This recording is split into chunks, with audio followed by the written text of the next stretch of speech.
la stratégie syndicale, c'est la même. On demande l'abrogation de la loi, donc il faut des mobilisations nationales. Et en même temps, comme on l'a annoncé, il y aura des recours juridiques au niveau national et international, et puis il y aura des mobilisations dans les entreprises. La loi travail, certains veulent l'anticiper dans les entreprises, notamment les grands groupes, parce que c'est eux les plus intéressés par ça. Mais quand les salariés vont voir concrètement ce que c'est que des heures supplémentaires majorées à 10% au lieu de 25%, il va y avoir aussi des mobilisations dans les entreprises. Donc on a un champ qui s'est élargi au niveau des mobilisations et on compte bien jouer là-dessus. L'employeur aujourd'hui, il a des moyens de pression sur les salariés. Et demain, avec cette loi, il ne mettra plus de pression, il les mettra juste à la porte. Et le taux de chômage, il va augmenter. Et ça sera de la faute de qui? Du gouvernement actuel. Parfait. Sur Alstom, l'exigence de la CGT, c'est que le gouvernement dise qu'on ne ferme pas l'entreprise et que le patron d'Alstom obéisse. Après, il faut un vrai débat sur l'avenir du ferroviaire en France.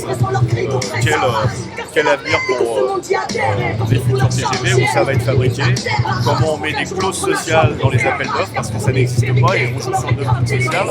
Et en même temps, il faut parler du fret, parce que l'environnement c'est important, mais il y a de plus en plus de camions sur les routes. Et puis, il faut parler aussi du maillage territorial au niveau ferroviaire. Il y a de plus en plus de lignes de chemin de fer qui ferment. C'est la révolution de la joie. Mais en fait, on rigole pas. Parce qu'il y a urgence sociale, environnementale et de paix.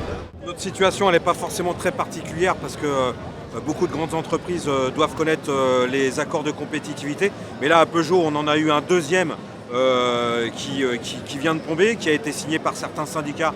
En tout cas, la CGT ne l'a pas signé. Et ça va complètement dans le sens de la loi travail, c'est-à-dire que c'est aggravation de la flexibilité, c'est une augmentation sans précédent de la précarité, c'est des heures sup qui sont plus payées, c'est des primes qui sont plus payées. D'abord, c'est informer les salariés, informer sur ce qu'ils vont perdre, informer sur le fait qu'ils vont devoir travailler plus en étant payés moins, avec moins de personnes, et qu'autour des CDI, il y aura de plus en plus d'intérimaires.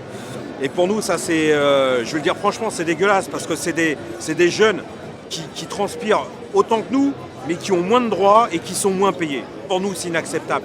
Bref, on est en train de perdre des droits. Sur le papier, on les a perdus pour l'instant. Maintenant, c'est comme la loi travail. C'est pas parce que ça a été signé dans l'entreprise ou que c'est passé à l'Assemblée nationale à coup de 49.3. Ça c'est une chose. C'est une deuxième chose que ça s'applique dans les entreprises. Alors il faut que concrètement, dans les ateliers, dans les usines, dans les bureaux, dans toutes les entreprises, il faut qu'on se mobilise pour que dans chaque boîte, dans chaque entreprise, cette loi de travail, elle ne rentre pas.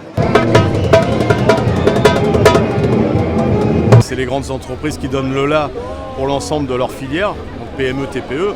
Chez Renault, il y a un programme de négociation qui est ouvert. Dans la branche financière de la Poste, et puis on a encore pas tous les exemples, mais on sait qu'il y a déjà dans des endroits des grands groupes qui sont prêts à mettre la pression sur l'ensemble des salariés parce que c'est eux qui donnent les ordres, où on veut appliquer la loi travail, alors que les décrets ne sont pas encore tombés d'ailleurs. On a beaucoup de champs d'intervention. Je verrais bien que cette mobilisation n'est pas terminée.